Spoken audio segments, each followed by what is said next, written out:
Is doctor Ashish Pathak here और आज हम यहाँ पर बात करने वाले हैं क्रोमेटोग्राफी की एक और थ्योरी के बारे में और ये थ्योरी है रेट थ्योरी।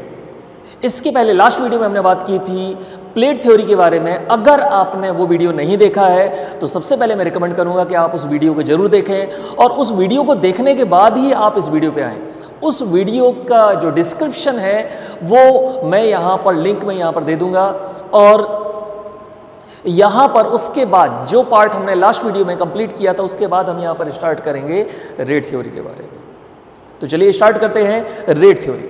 रेट थ्योरी हमें ये बोलती है separation depends on rate of solute transfer from stationary phase two mobile phase and mobile phase two stationary phase.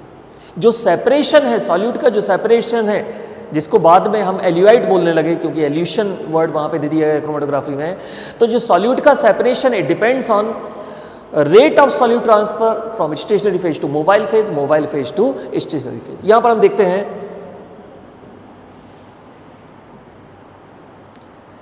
जैसे यहाँ पर ये दो फेज स्टेशनरी फेज और मोबाइल फेज। जब भी हम क्रोमेटोग्राफी की बात कर रहे हैं तो दो फेज हम कंसीडर करके चलेंगे, वहां पर दो फेज होंगे, एक स्टेशनरी फेज और मोबाइल फेज। तो वो ये बोलते हैं कि एक फेज से दूसरे फेज में ट्रांसफर जितना जल्दी होगा, जितना इजीली ट्रांसफर होगा, उतना बेटर सेपरेशन होगा। क्योंकि सेपरेशन किसके ऊपर डिपेंड कर रहा है? Rate of solute transfer from stationary phase two mobile phase two stationary phase. यहां पर हम देखते हैं जैसे ये स्टेशनरी फेज है और स्टेशनरी फेज की अगर पार्टिकल साइज ज्यादा है, जो भी स्टेशनरी फेज हम यूज कर रहे हैं, सपोज सिलिका जेल हम यूज कर रहे हैं जो कि सबसे ज्यादा यूज किया जाता है, तो स्टेशनरी फेज की अगर पार्टिकल साइज ज्यादा है मींस सरफेस एरिया कम है। पार्टिकल साइज ज्यादा है मतलब क्या कम है? सरफेस एरिया कम है, means particle to particle close contact वहां पे नहीं हो पाएगा। और particle to particle close contact नहीं होगा तो सपोज यहां पर ये सॉल्यूट है, इसको हम डिफरेंट कलर से बना लेते हैं, येलो कलर में बना ली, ये सॉल्यूट है। सॉल्यूट को अगर यहां पर वॉइड स्पेस मिले तो यही मूव करेगा, वो कहां ट्रांसफर नहीं होगा? वो मोबाइल फेज में ट्रांसफर नहीं होगा। अगर ट्रांसफर होगा भी तो देर से मोबाइल फेज में ट्रांसफर होगा, मींस देर से वहां पर इक्विलिब्रियम मेंटेन हो पाएगा और देर से इक्विलिब्रियम मेंटेन हो पाएगा। जैसा कि लास्ट वीडियो में हमने पढ़ा था, देर से इक्विलिब्रियम मेंटेन अगर हो पाया मींस नंबर ऑफ इक्विलिब्रियम्स कम हो जाएंगे, क्योंकि जो हाइट है जो इसकी थ्योरेटिकल प्लेट की, जिसको बोलते हैं height equivalent to theoretical plate, HTP की वैल्यू यहां पर बढ़ जाएगी। HTP की वैल्यू बढ़ जाएगी मतलब नंबर ऑफ थ्योरेटिकल प्लेट्स कम हो जाएंगी, क्योंकि कॉलम की लेंथ यहां पर कांस्टेंट है। अगर एक सॉल्यूट एक फेज से दूसरे फेज में बहुत देर से ट्रांसफर हो रहा है क्योंकि उसको यही स्टेशनरी फेज में मूव करने के लिए जगह मिल रही है, तो इक्विलिब्रियम देर से मेंटेन होगा, मींस HTP की वैल्यू बढ़ जाएगी, नंबर ऑफ थ्योरेटिकल प्लेट्स वहां पर क्या हो जाएंगी? कम हो जाएंगी। तो इसी तरह से मोबाइल फेज से स्टेशनरी फेज में तुरंत ट्रांसफर होना चाहिए। तो जो मोबाइल फेज रेजिस्टेंस डेवलप नहीं करता वो उससे जल्दी एक फेज से दूसरे फेज में ट्रांसफर हो जाता है। जैसा कि थ्योरेटिकली बोला जाता है कि जो gas chromatography, this is the best chromatographic technique, क्योंकि गैस कोई रेजिस्टेंस डेवलप नहीं करेगी। जब मार्टिन ने ये कॉन्सेप्ट डेवलप किए तो मार्टिन ने अपने रिसर्च पेपर में लिखा 1939 में, उन्होंने लिखा lowest HTP is obtainable by using gaseous mobile phase.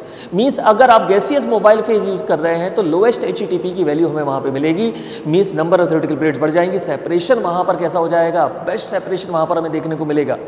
तो अगर एक फेज से दूसरे फेज में ट्रांसफर ईजी होगा तो एक तो हमने देख लिया मोबाइल फेज हम कैसा ले लें जो कम से कम रेजिस्टेंस डेवलप करे एक फेज से दूसरे फेज में ट्रांसफर में। दूसरा, यहां हमें क्लियरली नजर आ रहा है कि स्टेशनरी फेज की पार्टिकल साइज, स्टेशनरी फेज की अगर पार्टिकल साइज ज्यादा है तो वॉइड स्पेस रहेंगे, सॉल्यूट यही मूव करता रहेगा, सेपरेशन बेकार हो जाएगा। तो सेपरेशन को अगर हमें इंप्रूव करना है, अगर हम अच्छा सेपरेशन चाहते हैं, सेपरेशन की एफिशिएंसी बढ़ाना चाहते हैं, तो स्टेशनरी फेज की पार्टिकल साइज जो है, स्टेशनरी फेज की जो पार्टिकल साइज है इसको हमें क्या करना पड़ेगा? कम करना पड़ेगा। पार्टिकल साइज हम जितनी कम करेंगे उतना बेटर वहां पर क्या होगा? सेपरेशन होगा।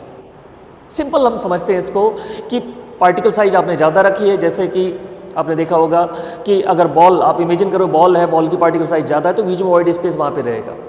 पाउडर है, वहाँ पार्टिकल साइज कम है तो क्लोज कॉन्टैक्ट रहेगा, पार्टिकल साइज कैसा रहेगा, कम रहेगा। अब क्रोमेटोग्राफी इस कॉन्सेप्ट को हम कैसे यूज करते हैं, जैसे नॉर्मल कॉलम की अगर बात करें, आप लोगों ने देखा होगा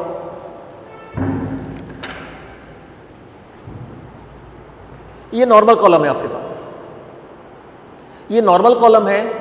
इसमें जो हम पार्टिकल साइज यूज़ करते हैं 60 to 120 माइक्रोन की जो पार्टिकल साइज हम यहाँ पर यूज़ करते हैं, और पार्टिकल साइज हम यहाँ पर जब यूज़ करते हैं, पार्टिकल साइज ज़्यादा रहती है, पार्टिकल साइज ज़्यादा रहती है तो particle to particle close contact नहीं हो पाता है। तो जब हम यहाँ पर सेपरेशन करते हैं तो सेपरेशन में टाइम काफ़ी लगता है। अगर हम पार्टिकल साइज कम कर देंगे तो सेपरेशन हमारा बेटर हो जाएगा। तो सवाल ही उठता है कि जब इतना आसान है तो कम पार्टिकल साइज वाला 2.5 माइक्रोन वाला, 2.5 माइक्रोन वाला, 10 माइक्रोन वाला, 2.5 से 10 माइक्रोन वाले पार्टिकल साइज वाले जो सिलिका जेल हम यहाँ पर फिल कर दें। लेकिन प्रॉब्लम होगी, हम सॉल्वेंट ऊपर से डालेंगे तो सॉल्वेंट नीचे ही नहीं आ पाएगा। यहाँ पर आप देखें तो सॉल्वेंट नीचे नहीं आ पाएगा क्योंकि जो पार्टिकल साइज इतनी क्लोज कांटेक्ट हो जाएगा, ये सॉल्वेंट का फ्लो का क्या करेगा, रेजिस्टेंस डेवलप करेगा। तो हम क्या करें, पार्टिकल साइज कम करना है ताकि सेपरेशन बेटर हो जाए, हमने दूसरा तरीका अपनाया, हमने ये वाला कॉलम यूज किया। यहाँ हमने पार्टिकल साइज बहुत कम रखी, 2.5 से 10 माइक्रोन के अप्रॉक्स हमने पार्टिकल साइज रखी। पार्टिकल साइज बहुत कम है, सेपरेशन बेटर हो गया, लेकिन अगेन सॉल्वेंट नीचे नहीं जाएगा, अपने आप नहीं जाएगा, ग्रेविटी के अकॉर्डिंग नहीं जाएगा। तो हमें सॉल्वेंट को हाई प्रेशर से भेजना पड़ेगा, हाई प्रेशर से भेजना पड़ेगा। और हाई प्रेशर से जब सॉल्वेंट को भेजेंगे पार्टिकल साइज को कम करके, तो जो सेपरेशन यहाँ पे 2 से 3 घंटे में हो रहा था, वही सेपरेशन यहाँ पर 5 से 10 मिनट में हो जाएगा। हाई प्रेशर से यहाँ पर सेपरेशन होगा।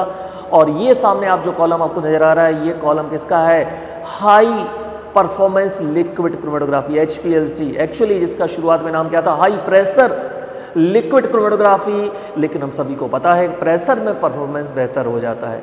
तो यहाँ आपने हाई प्रेशर अप्लाई किया, परफॉर्मेंस क्या हो गया, बेटर हो गया यहाँ पे।